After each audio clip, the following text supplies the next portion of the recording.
Maharashtra NDA में आए दिन कोई न कोई विवाद खड़ा हो जाता है, जिसके चलते गठबंधन की एकजुटता सवालों में आ जाती है।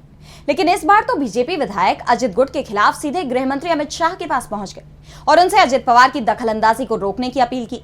इस दौरान मुख्यमंत्री देवेंद्र फडणवीस भी वहीं मौजूद थे, जिसके बाद महाराष्ट्र एनडीए की अंतर्कलह खुलकर सामने आ गई है। तो क्यों शाह के पास पहुंचे बीजेपी विधायक, क्या है उनकी शिकायत, जानने के लिए देखिए ये रिपोर्ट। महाराष्ट्र में नई सरकार के गठन के साथ ही एनडीए गठबंधन की एकजुटता भी सवालों में है।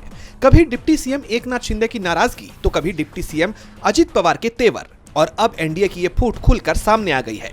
बीजेपी विधायक गृह मंत्री के पास पहुंच गए हैं और अजित पवार पर लगाम कसने की मांग कर रहे हैं।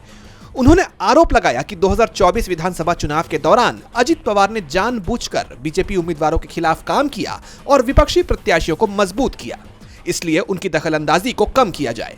अजित पवार की तरफ से बीजेपी विधायकों के क्षेत्र में फंड देने की भी कमी की जा रही है।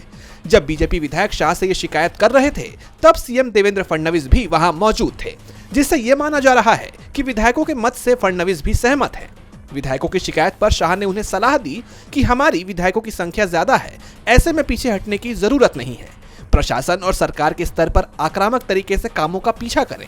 लेकिन इस पूरे घटनाक्रम ने एनडीए के सहयोगियों में तनाव को उजागर कर दिया है, जिसके बाद ये कयास लगाए जा रहे हैं कि एनडीए गठबंधन लंबे वक्त तक एकजुट नहीं रह पाएगा। आगामी निकाय चुनाव को लेकर भी दावा किया जा रहा है कि तीनों ही दल ये चुनाव अलग अलग लड़ सकते हैं। फडणवीस ने भी इस तरह के संकेत दिए हैं कि बीजेपी निकाय चुनाव में अकेले मैदान में उतर सकती है।